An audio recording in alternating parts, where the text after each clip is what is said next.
नमस्कार, उड़ान आईएएस अकादमी के ई लर्निंग प्लेटफॉर्म पर आप सभी का स्वागत है।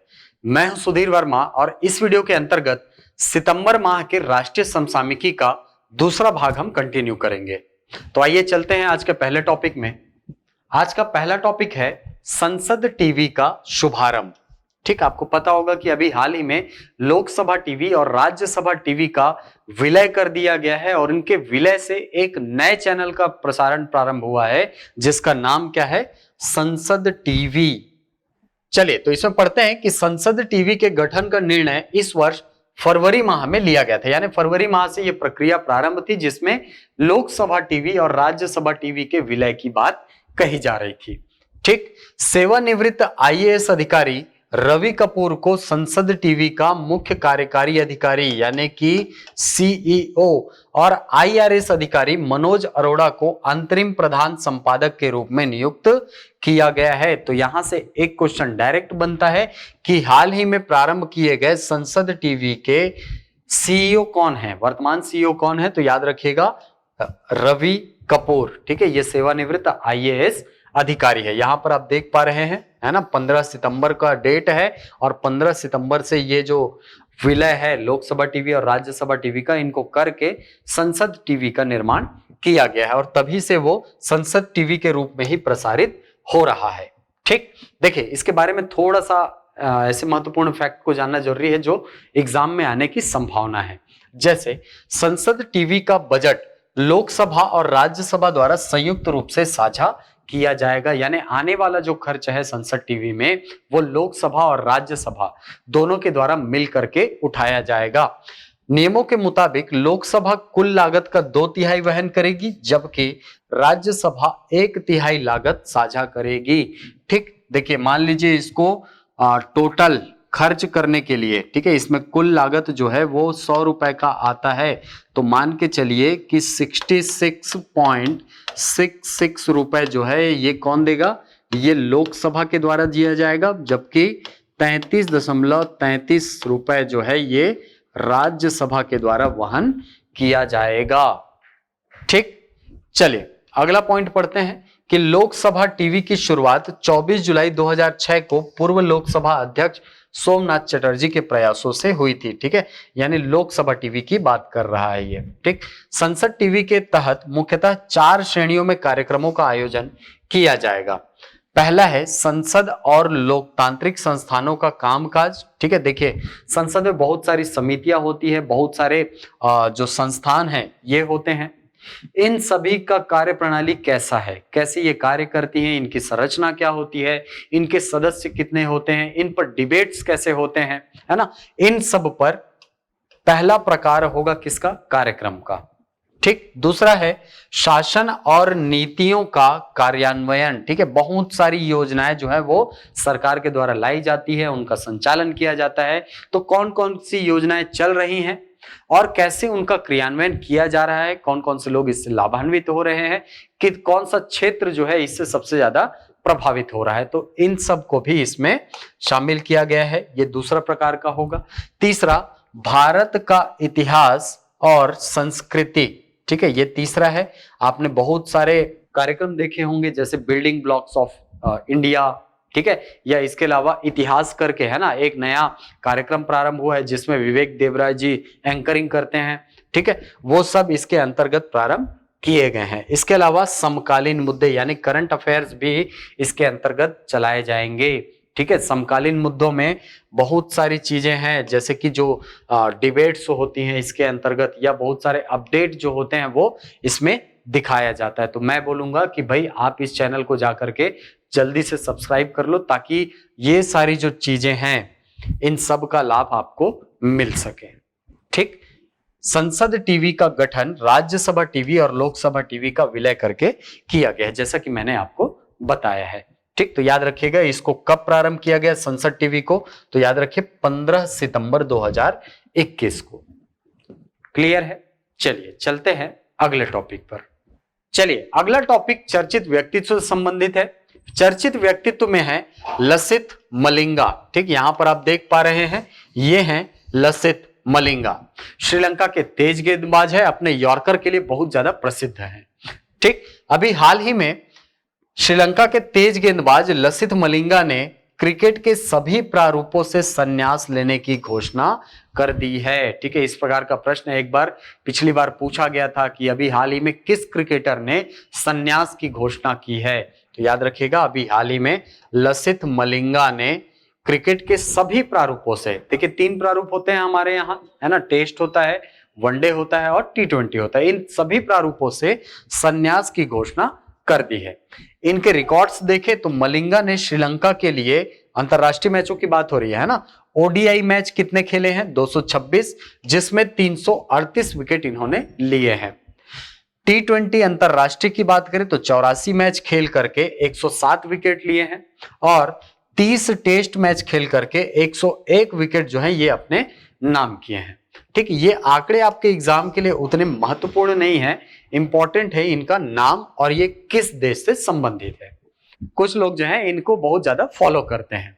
ठीक, तो याद रखिएगा, इन्होंने अभी हाल ही में संन्यास लेने की घोषणा कर दी है। चलिए, अगला टॉपिक भी महत्वपूर्ण व्यक्ति से जुड़ा हुआ है। महत्वपूर्ण व्यक्ति में है श्री भूपेंद्र पटेल जी। इनको हाल ही में नियुक्त किया गया है गुजरात के नए मुख्यमंत्री के पद पर।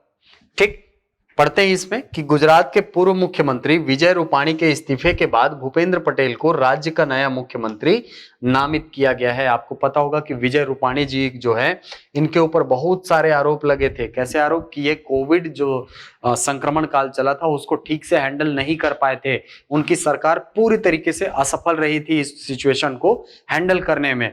तो उसी के बाद विजय रूपाणी जी ने अपना इस्तीफा दे दिया था और उसके बाद भूपेंद्र पटेल जी का नाम सामने आया और इनको अभी हाल ही में नए मुख्यमंत्री के रूप में शपथ दिलाई गई है। ठीक, भूपेंद्र पटेल घाटलोदिया निर्वाचन क्षेत्र से विधानसभा सदस्य हैं, यानी कहां से एमएलए हैं? घाटलोदिया निर्वाचन क्षेत्र से। भूपेंद्र पटेल ने गवर्नमेंट पॉलिटेक्निक अहमदाबाद से सिविल इंजीनियरिंग में डिप्लोमा किया है। तो ये हैं भूपेंद्र पटेल जी। ठीक, चलिए अगला टॉपिक देखते हैं। अगला टॉपिक है स्पिन योजना। देखिए, ये जो स्पिन योजना है इसका फुल फॉर्म है strengthening the potential of India. ठीक, बेसिकली जो खादी और ग्रामोद्योग आयोग है, ठीक है, या विभाग है, उसने क्या किया है कि जो कुम्हार होते हैं, जो मिट्टी शिल्प से जुड़े हुए लोग होते हैं, उनकी आमदनी में वृद्धि करने के लिए इस योजना को प्रारंभ किया है। ठीक, तो इसे पढ़ते हैं कि हाल ही में खादी और ग्रामोद्योग आयोग ने कुम्हारों को आत्मनिर्भर बनाने के लिए स्पिन योजना शुरू की है। तो पहली चीज, स्पिन योजना का पूरा नाम आपको याद होना चाहिए। क्या है नाम? Strengthening the potential of India. उद्देश्य क्या है इसका? उद्देश्य स्थानीय स्वरोजगार का निर्माण करके सतत विकास करना है, जो प्रधानमंत्री की हर हाथ से नौकरी की प्रतिबद्धता के अनुरूप है। ठीक है, हमारे मोदी जी बार बार बोलते रहते हैं हर हाथ में नौकरी होगी, है ना, हर हाथ में काम होगा। तो उसी के दिशा में एक प्रयास आप बोल सकते हैं इस स्पिन योजना को।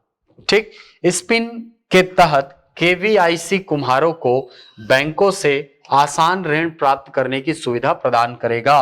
ठीक है, यानी कि यदि किसी मिट्टी शिल्प से जुड़े हुए लोग हैं, उनकी यदि केवीआईसी है, ठीक है, तो उनको बैंकों से आसानी से ऋण प्राप्त हो सकेगा और जो कुम्हारों को उनकी गतिविधियों में विविधता लाने और उनकी आय बढ़ाने में मदद करेगा। ठीक है, जाहिर सी बात है, ऋण मिलेगा तो ऋण के माध्यम से वो अलग अलग प्रकार के नवाचार कर सकते हैं अपने कार्य, अपने जो पुश्तैनी कार्य है उसी के अंतर्गत।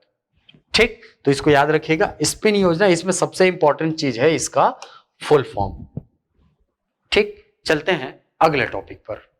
चलिए अगला टॉपिक है 112 आकांक्षी जिलों को निःशुल्क शिक्षा। देखिए, अभी हाल ही में नीति आयोग ने बायजू एक प्लेटफॉर्म होता है, आपको पता होगा, ये है ना, बायजू द लर्निंग ऐप, इसके साथ एक टाई अप किया है, एक एमओयू किया है, जिसके माध्यम से जो हमारे यहाँ एस्पिरेशनल डिस्ट्रिक्ट्स है, जो आकांक्षी जिले हैं, वहां पर निःशुल्क शिक्षा की व्यवस्था करवाई जाएगी। ठीक है, इसके माध्यम से क्या किया जाएगा? निःशुल्क शिक्षा की व्यवस्था की जाएगी। ठीक, हाल ही में नीति आयोग ने भारत के 112 आकांक्षी जिलों के बच्चों को तकनीक संचालित शिक्षण कार्यक्रमों तक निःशुल्क पहुंच प्रदान करने के लिए बायजू के साथ एक पहल शुरू की है। ठीक, 112 एस्पिरेशनल डिस्ट्रिक्ट्स के सरकारी स्कूलों में 6 से 12 यानी कक्षा 6 से 12 के छात्रों को बायजूस कंपनी के प्रीमियम लर्निंग रिसोर्सेज तक मुफ्त पहुंच मिलेगी। ठीक है, यानी कि ये जो बायजू एप्लीकेशन है इसके माध्यम से बहुत सारे ट्यूटर, बहुत सारे एजुकेटर इसमें जुड़े हुए हैं। ठीक है, तो नीति आयोग ने अभी हाल ही में एक पहल की है जिसके माध्यम से जो 6वीं से 12वीं तक के बच्चे जो किससे संबंधित है, जो एस्पिरेशनल डिस्ट्रिक्ट्स यानी कि आकांक्षी जिलों से संबंधित है, उनको मुफ्त में प्रोसेसिंग मिलेगा, मुफ्त में उस तक पहुंच उनकी बन पाएंगी और इसके माध्यम से उनको निःशुल्क शिक्षा प्रदान की जाएगी। ठीक, इसके बारे में थोड़ा सा और जानते हैं कि बायजूस जो है वो इंजीनियरिंग और मेडिकल प्रवेश परीक्षाओं के लिए आकाश इंस्टीट्यूट द्वारा प्रस्तावित कक्षा 11वीं और 12वीं के 3000 से अधिक मेधावी छात्रों को निःशुल्क कोचिंग कक्षाएं भी प्रदान करेगा। आकाश इंस्टीट्यूट आप नाम सुना होगा, जेईई और आईआईटी की तैयारी के लिए बहुत ज्यादा फेमस है ये, है ना, जेईई आईआईटी जेईई, है ना, इसकी तैयारी के लिए बहुत ज्यादा फेमस है। इसके साथ इसने टाई अप किया है और लगभग 3000 से अधिक जो ऐसे छात्र हैं जो कि पढ़ने लिखने में अच्छे हैं उनको फ्री में एक्सेस दिया जाएगा। ठीक, इसका उद्देश्य आकांक्षी जिलों के सरकारी स्कूलों में बच्चों को बिना किसी शुल्क के पूरक शिक्षण संसाधन उपलब्ध कराना है, यानी कि कम पैसा दे करके उनको अच्छी शिक्षा उपलब्ध कराना इसका उद्देश्य है। इसका उद्देश्य भारत में ऑनलाइन शिक्षा प्रणाली में सुधार करना और शिक्षा में डिजिटल डिवाइड को कम करना है। ठीक है, डिजिटल डिवाइड एक बड़ा शब्द है यहाँ पर। डिजिटल डिवाइड का मतलब होता है, देखिए पूरी शिक्षा पद्धति जो है, ऑनलाइन शिक्षा पद्धति, वो 2 भागों में बटी होती है। पहली पद्धति ऐसे बच्चों के पास जिनके पास बहुत अच्छे अच्छे मोबाइल हैं, बहुत अच्छे उनके पास जो इक्विपमेंट है वो सारे उनके पास उपलब्ध हैं, और दूसरी तरफ गांव के या सरकारी स्कूल के वो बच्चे होते हैं जिनके पास मोबाइल उपलब्ध नहीं होता है। तो इस डिवाइड को कम करना और खत्म करना ये इसका उद्देश्य है। ठीक, तो याद रखिएगा नीति आयोग ने बायजूस जो कंपनी है, ठीक है, द लर्निंग ऐप आपने ऐड में सुना होगा, इसके साथ टाई अप किया है। ठीक, चलते हैं अगले टॉपिक पर। चलिए, तो अब देखते हैं अगला टॉपिक। अगला टॉपिक है ease of doing business report, जो कि विश्व बैंक के द्वारा जारी किया जाता है। देखिए, ये रिपोर्ट अभी तक जब भी आपने एग्जाम दिया होगा उसमें करंट अफेयर में ये चीज रहता है कि हमको ईज ऑफ डूइंग बिजनेस की रिपोर्ट पढ़नी है, उसमें भारत का स्थान क्या रहता है वो पढ़ना है। लेकिन अब ये रिपोर्ट विश्व बैंक के द्वारा जारी नहीं की जाएगी, ये निर्णय लिया गया है। क्यों लिया गया है, आइए देखते हैं। देखिए, विश्व बैंक ने हाल ही में वर्ष 2018 और वर्ष 2020 के संस्करणों में डेटा अनियमितताओं की आंतरिक रिपोर्टों और बैंक कर्मचारियों से जुड़े संभावित नैतिक मामलों की जांच के बाद ease of doing business report को बंद करने का निर्णय लिया है। ठीक है, यानी कि अभी हाल फिलहाल में आपको पता होगा कि क्रिस्टालिना जॉर्जिवा, है ना, उनका नाम इसमें बहुत ज्यादा जोड़ा जा रहा है। उनके द्वारा बहुत ज्यादा चीन से जुड़े हुए मामले जो हैं इसमें छुपाए गए थे। तो इसके बाद से ये निर्णय लिया गया है कि विश्व बैंक के द्वारा जो ease of doing business report जारी की जाती थी, जिसको हम लोग हिंदी में व्यापार सुगमता सूचकांक बोलते थे, वो अब जारी नहीं की जाएगी।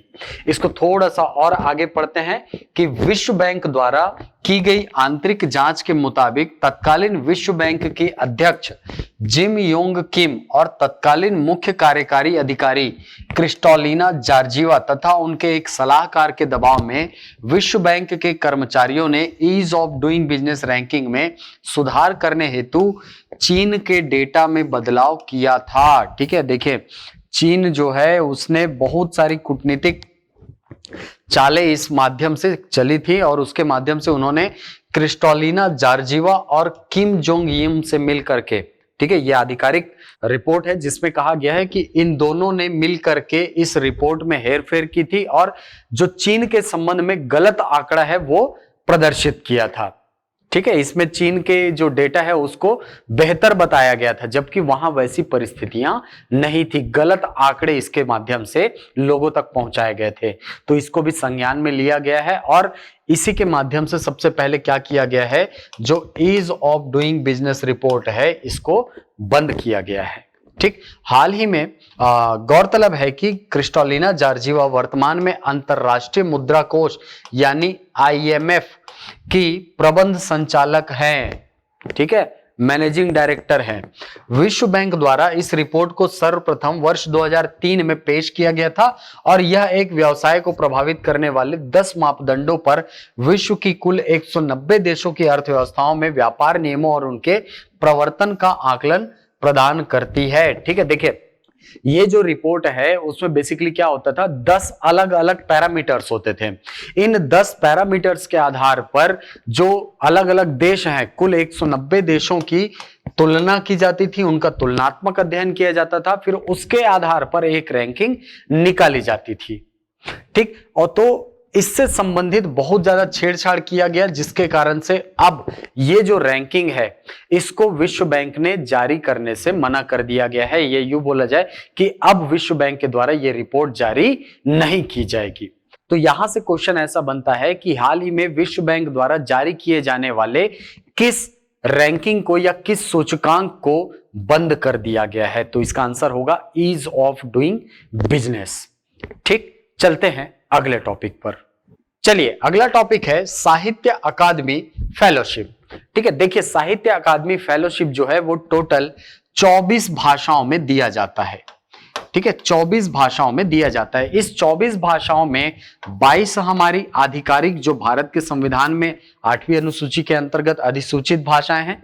इसके अलावा एक भाषा है अंग्रेजी और एक भाषा है राजस्थानी। ठीक, तो इन 24 भाषाओं में ये जो फेलोशिप है ये दिया जाता है।